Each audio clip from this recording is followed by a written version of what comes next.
말씀을 우리의 온 심령에 받았습니다. 능력의 근원 되시는 예수님, 능력의 근원 되시는 예수님, 이런 제목으로 함께 은혜 나누겠습니다. 오늘 말씀 12절 보세요. 예수님이 12 사도를 세우시기 위해 얼마나 힘쓰고 애쓰셨는지가 나옵니다. 이때는 12 사도를 세울 때입니다. 우리도 올해 또 일꾼을 세워야 합니다. 이때죠. 이때 예수께서 기도하시러 산에 올라가셨습니다. 그리고 밤새도록 하나님께 기도하셨습니다. 밤새도록 기도하셨으면 몇 시간을 기도하셨을까요? 밤새도록, 이 말이 헬라어로 디아룩테루오예요. 디아룩테루오예요. 뜻은 밤 전체 시간에 기도의 자리에 앉아 있다, 이런 뜻이에요. 밤 전체 시간은 몇 시간이죠? 12시간입니다. 저녁 6시부터 그 다음 날 아침 6시까지. 이게 12시간이에요. 예수님이 12 사도를 뽑으시기 위해 하나님하고 12시간을 꼬박 자리에 앉아서 움직이지 않으시고 기도하셨어요. 12명이니까 산술적으로 따지면 한 사람당 1시간씩 쓰셨는지 모르겠어요. 12시간을 쓰셨어요. 우리 12시간 여러분 기도해 보신 적 있으세요? 부모님들 중에는 12시간 기도하신 분들이 계세요. 언제 기도하시느냐? 수능시험 볼 때. 수능시험 볼 때 전에는 그 시험 시간에 맞춰서 시간에 기도하고 쉬는 시간에 쉬고, 이렇게 수능 시간이 되면 수험생 기도회를 했어요. 옛날에는. 그렇게 기도를 시험이 끝날 때까지 기도하고 나서 어머니들이, 권사님, 집사님들이 고백하시는 게 있어요. 목사님, 제 평생에 이렇게 기도해 본 적 처음이에요. 제 인생의 여러 문제도 이렇게 기도했더라면 하나님이 금방 응답해 주셨을 텐데 오늘 아주 귀한 경험을 했어요. 그렇게 고백하셔요. 지금 예수님이 12시간을 기도하시고 제자들 중에서 사도들을 뽑으셨어요. 자, 13절 보세요. 이제 날이 밝았어요. 아침 6시니까. 13절, 밝음에 그 제자들을 부르사 그 중에서 12를 택하여 사도라 칭하셨으니. 제자들을 다 불러 모아서, 제자들은 12보다 훨씬 많았던 거예요. 그 중에서 12명의 이름을 예수님이 부르셔서 그들을 앞에 쫙 세워놓고, 그리고 이제 이들은 사도가 될 거다, 그렇게 말씀하셨어요. 사도, 아포스톨로스예요. 뜻은 주님을 대신하는 사람이란 뜻이에요. 간단하게 말하면 주님이 설교하셨으면 대신 설교하는 사람, 주님이 병 고치셨으면 대신 병 고치는 사람, 주님이 기도해 주셨으면 대신 기도해 주는 사람, 주님이 위로해 주셨으면 대신 위로해 주는 사람, 대리자 또는 주님의 명령을 받은 자, 이게 사도예요. 이 사도의 전통에서 오늘날의 목회자가 세워졌습니다. 그 12명을 여러분 정성껏 세운 거잖아요. 12시간을 기도하고 정성껏 12명을 뽑았어요. 여러분, 그 사람들의 면면을 한번 보면 완벽한 사람입니까? 모자란 사람입니까? 네? 그렇죠. 또 우리가 또 품위가 있는데 대놓고 모자라다고 얘기하긴 좀 미안하지만 모자란 사람들이에요. 자, 어떤 사람들이 있어요? 14절 보세요.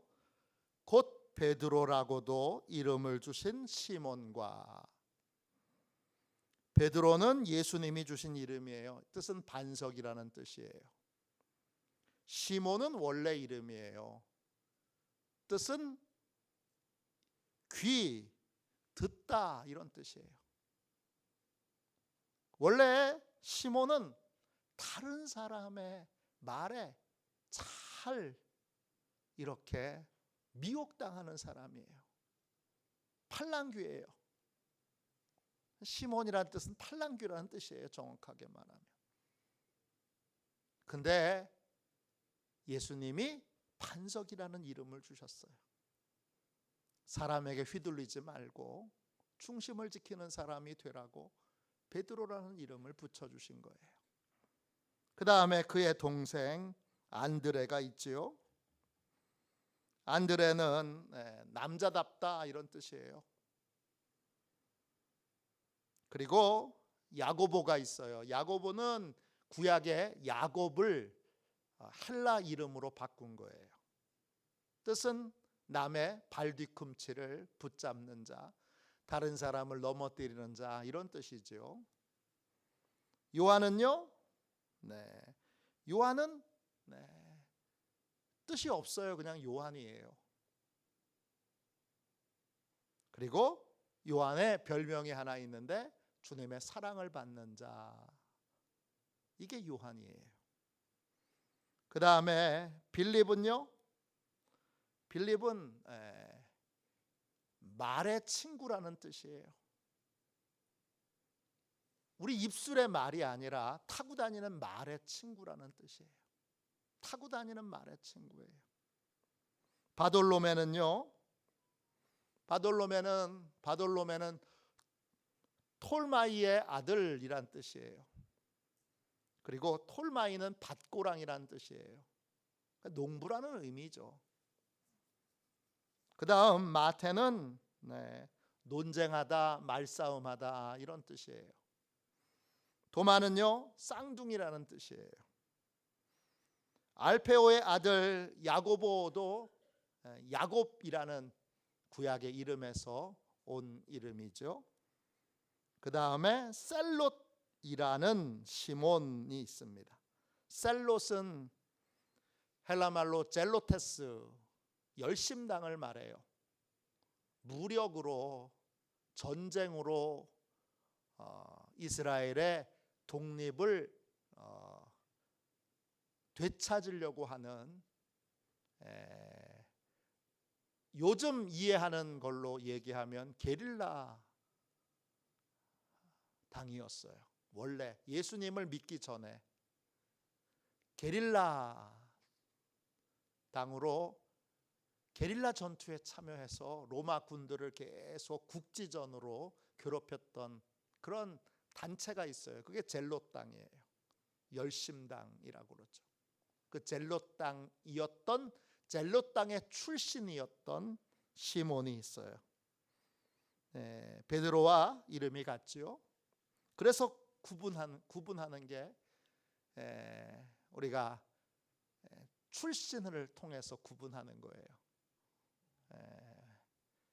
우리 목포에서 시집 온 분을 목포댁 이렇게 부르는 것처럼 그렇게 젤롯 땅에서 온 시몬이 있어요. 그 다음엔요 16절 보세요. 야고보의 아들 유다가 있어요. 그리고 또 유다가 더 있죠. 유다는 찬양하다, 감사하다 이런 뜻이에요. 네. 유다라고 하는 이름도 역시 구약에서부터 온 이름이에요. 근데 이름이 유다라는 이름이 두 명이 있어요. 야고보의 아들 유다와 예수를 파는 자 될 가롯 유다가 있어요. 가롯은 헬라어로 이스카리옷, 뜻은 가리옷 사람이란 뜻이에요. 역시 지역 이름이에요. 네, 광주댁, 부산댁 그런 거예요. 똑같은 거예요. 가리옷 사람 유다가 있어요. 이 모든 사람들을 보세요. 예수님이 정말 하나님께 기도 많이 하고 하나님이 허락하셔서 하나님이 지명하셔서 이 12명을 세웠는데 면면을 보시면 다 어때요? 현재 모습으로 보면 너무 부족해요. 능력도 모자라고 성품도 모자라요. 능력은 아예 없고 성품도 모나고 깨지고, 또 예수님 없을 때는 서로 잘났다고 누가 더 높으냐 가지고 매일 싸우는 사람들이에요. 사도로서 예수님을 대신할 만한 그릇이 전혀 아닌데 하나님이 이 12명을 자격이 없는데 세우셨어요. 왜 세우셨죠? 왜 세우셨죠? 하나님이 지금의 모습을 보신 게 아니라 미래의 모습을 보셨기 때문에 이들을 택하신 거예요. 우리도 마찬가지예요. 하나님이 우리에게 직분을 주셨는데 직분을 처음 받을 때에 우리는 너무 부족한 자들이에요. 사역을 하는 데 있어서 능력도 없고요. 능력이 전혀 없어요. 능력만 없는 게 아니라 성품도 안 돼요. 근데 여러분, 이 제자들이 직분을 받을 때는 이렇게 모자랐는데, 이렇게 부족했는데, 나중에 이제 사도로서 정말 사역을 하게 될 때에는 다 얼마나 훌륭한 그러한 보석 같은 사도의 역할들을 했는지 몰라요. 하나님은 지금의 모습을 보고 우리를 택하지 않으셨어요. 영성훈련을 가면 맨 끝날 때 십자가를 이렇게 걸어줘요. 졸업했다는 의미로, 그 영성훈련이 잘 끝마쳤다는 의미로 십자가를 이렇게 걸어주면서 그렇게 고백해요. 예수님은 당신을 기대하십니다. 예수님이 미래의 우리 모습을 보시고 그리고 나서 우리를 택하여 주신 거예요. 목사의 자격이 전혀 없는데 내가 목사가 됐네요, 여러분. 장로의 자격이 진짜 없는데 내가 장로가 됐네요. 권사의 자격이 전혀 없는데 내가 권사가 됐네요.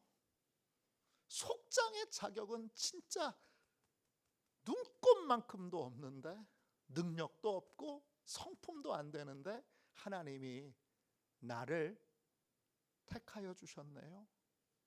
지명하여 주셨네요. 집사의 자격 없는데 집사님 되게 해주셨네요.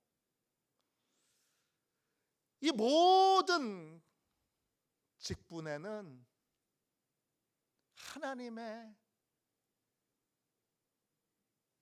미리 보심이 있어요.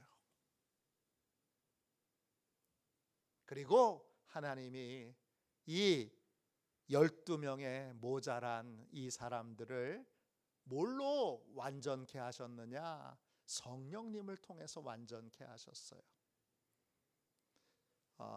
최근에 제가 대학원에 다닐 때 그때 막 독일에서 공부하고 들어오셨던 박사를 받고 그때 막 한세대학교라고 순복음계통의 학교에 이제 교수로 임용되신 분이 이제 우리 연세대학교 대학원 출신이기 때문에 한 타임 강의하러 왔어요.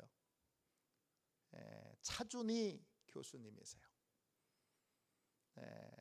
그 차준희 교수님은 제가 만나본 사람 중에 히브리어를 제일 잘하는 분이에요. 히브리어를 원어로 그냥 이걸 다 파싱을, 우리가 파싱이라고 그러는데 그 파싱을 능수능란하게 자유자재로 할 수 있는 사람이 제가 알고 있는 사람 중에는 차준희 교수가 유일한 사람이에요. 이분이 이제 한세대학교는 성령파잖아요. 순복음이니까. 그리고 여러분 잘 아시다시피 이 순복음은 감리교로부터 나온 거예요. 진짜 성령파는 원래 감리교예요. 감리교는 성령파이면서 또 개인의 성결을 강조하면서 이렇게 함께 조화를 이루고 있어요. 네, 성령만 강조하여 뛰쳐나간 교단이 순복음이고요. 개인의 성결만 강조하여 뛰쳐나간 교단이 성결교회예요. 그래서 교회사를 연구하시는 분은 그들은 다 감리교회에 뿌리를 두고 있는, 그래서 그들을 다 가리켜 뭐라 그러냐면 메소디즘이라 그래요. 메소디즘. 감리교에 뿌리를 둔 감리교의 여러 교파 중에 하나인 거예요. 그 중심은 감리교에 있는 거예요. 그리고 감리교회는 그 두 가지를 다 가지고 있는 균형을 가진 그러한 교파인 거예요. 근데 어쨌든 이 차준희 교수님이 순복음 계통의 한세대학교 교수니까 구약에 대하여 구약의 성령론에 대하여 연구하고 또 신약과 연결짓는데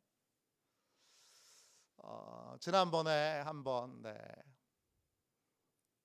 그분이 강의하신 거를 제가 음성으로만 다운받아가지고 차에 가서 오며 가며 자세히 듣다가 참 좋은 인사이트를 받은 게 있어요. 신약의 성령 충만이라고 우리가 공이 쓰는 단어가 헬라어로 보면 두 개의 단어로 되어 있어요. 그래서 이 차준희 교수는 이 성령 충만을 두 가지로 구분해야 된다 그렇게 말해요. 하나는 성령 충만이고요, 또 하나는 성령 충분이라고 그렇게 구분해야 된다고 얘기해요. 성령 충만할 때 그 충만은 어떤 때 사용되느냐 하면 인격이 변화되는 걸 말해요. 성령님이 우리 안에 들어오셔서 예수님의 성품으로 우리의 인격을 바꿔주시는 걸 말해요. 그래서 그 결과로 나오는 게 뭐예요? 성령의 열매죠. 성령 충분은 뭐냐? 성령 충분은 이번에 다른 단어를 쓰고 있는데 이건 능력이 임하는 거예요. 병 고치는 은사, 병 고치는 능력, 기도의 능력, 능력 행하는 능력, 이런 것들이 임하는 거예요. 그러니까 하나님은 이미 다 이 12명을 택해 놓으셨을 때 이들의 성품이 예수님의 성품이 아니라는 걸 잘 아셨어요. 그렇지만 하나님이 이들이 예수님의 성품으로 변화될 수 있도록 성령을 준비하셔서 오순절 마가의 다락방에서 성령을 충만히 받게 되므로 두 가지가 다 변화되는 거예요. 하나는 인격이 변화되는 거예요. 또 하나는 사역에 필요한 능력이 임하게 되는 거예요. 그래서 예수님을 대신할 수 있는 사람으로 세워주시는 거예요. 우리도 마찬가지예요. 저도 마찬가지예요. 우리의 인격이 모났죠. 부족하죠. 사랑해야 되는데 사랑하지 못하고, 겸손해야 되는데 겸손하지 못하고, 온유해야 되는데 온유하지 못하고, 얼마나 부족해요. 괜찮아요. 왜냐? 우리 성령님이, 예수님이 보내주신 성령님이, 하나님이 보내주신 성령님이 우리의 인격을 예수님 닮는 인격으로, 성령의 열매를 우리 안에, 우리의 인격 안에 맺어주실 거니까 괜찮아요. 또 능력도 어차피 성령님이 주실 테니까 능력 없는 것도 아무 문제가 없어요. 그러니까 여러분, 주님이 여러분을 택하셔서 어떤 일을 시키실 때, 아유 저는 성품이 모나서 안 돼요, 그러지 마세요. 또요, 저는 능력이 없어서 안 돼요, 그러지 마세요. 하나님이 다 준비하시고 여러분, 우리에게 필요한 인격도 성품도 그리고 능력도 성령을 통해서 다 충만히 주시는 줄로 믿습니다. 여러분이 그냥 겸손하게, 제일 겸손한 게 뭐예요? 주님이 직분을 주실 때 아멘 그리고 받는 거예요. 제자들, 오늘 이 사도의 직분을 받은 12명도 난 자격이 없는데, 저는 인격이 안 돼서, 그런 분이 한 분도 없어요. 이게 겸손한 거예요.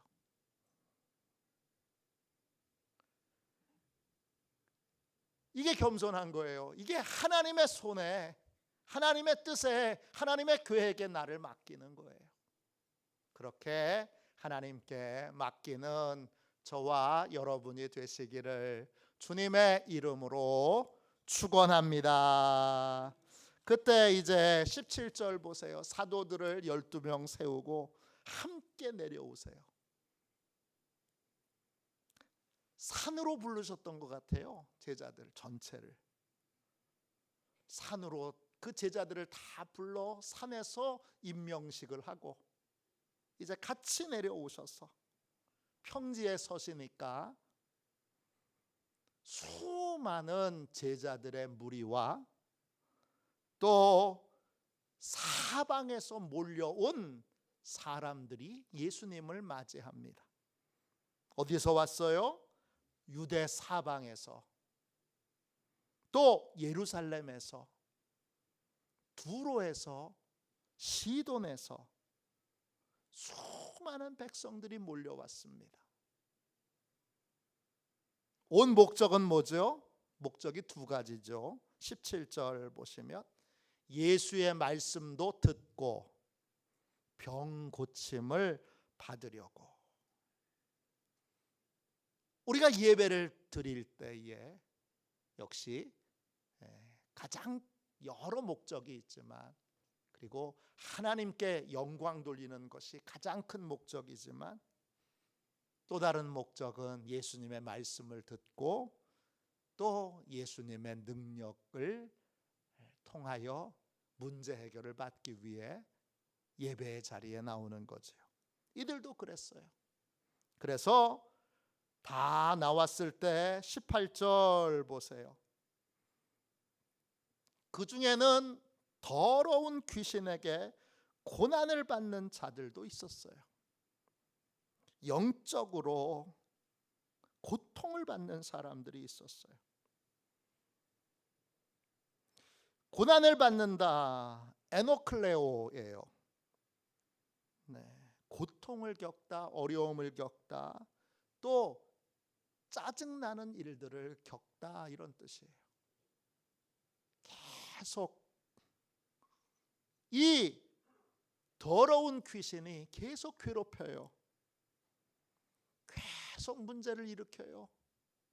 계속 짜증나게 해요. 내 감정을 건드리고 내 육체를 건드리고 관계를 건드리면서 계속 괴롭히는 거예요.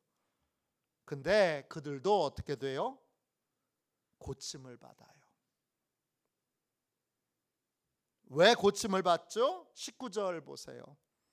온 무리가 예수를 만지려고 힘쓰니 이는 능력이 예수로부터 나와서 모든 사람을 낫게 함이러라. 예수님에게 능력이 나가기 때문이에요. 두나미스, 능력, 힘, 권능, 기적이에요. 기적이 예수님에게서부터 나가는 거예요. 기적을 행하는 능력이 예수님으로부터 나가는 거예요. 그 능력이 나가니까 육체의 병도 고쳐지고 영적인 병도 고쳐지고 귀신에게 괴롭힘 받는 것도 고쳐지고 치유되고 해결되는 거예요. 그래서 온 무리가 뭘 하려고 들어요? 19절 보세요. 다시 온 무리가 예수님을 만지려고 달려듭니다. 만진다, 합토마이예요. 뜻이 만진다는 뜻도 있고 잡는다는 뜻도 있지만 또 어떤 뜻이 있느냐 하면 매달린다는 뜻도 있어요. 예수님께서 고쳐주시도록, 예수님에게 내 문제를 해결할 수 있는 능력이 있음을 믿고 예수님께 고쳐달라고 구하고 예수님이 고쳐주실 때까지 믿음으로 주님께 매달려 있는 거예요.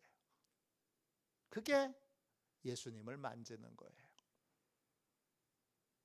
그러면 어떻게 되죠? 육체의 질병과 또 영적인 여러 공격으로부터 우리가 치유를 받고 자유를 얻게 됩니다. 예수님은 항상 예배를 드리는 자리에 우리와 함께 계십니다. 여기 계세요. 그러므로 여러분, 오늘 나의 모난 성품도 예수님이 보내주신 성령님을 통하여 우리를 고쳐주실 거예요. 능력 없는 나의 연약함에 대해서도 주님이 일하라고 일을 맡겨주셨는데 그 일을 감당할 능력이 내게 없어요. 걱정하지 마세요. 그 능력도 성령님을 통하여 우리에게 주세요. 또 우리가 예수님이 능력이 있음을 이제 분명히 믿게 됐으니까 그 믿음으로 입을 열어서 고쳐달라고 구하면 주님이 고쳐주세요. 고쳐주실 때까지 주님께 매달려 있을 거예요. 그리고 주님이 고쳐주실 때까지 매달려 있으면 주님은 안 고쳐주실 수 없어요. 19절 보세요. 모든 사람을 낫게 하셨어요. 믿음으로 구하는 모든 사람을 낫게 하셨고 믿음으로 주님이 고쳐주실 때까지 매달리는 모든 사람을 다 고쳐주셨어요. 오늘 나의 모난 성품 때문에 힘든 분 계세요. 나는 자꾸 식구들을 괴롭혀. 나는 자꾸 교인들을 괴롭혀. 성령님이 고쳐주세요.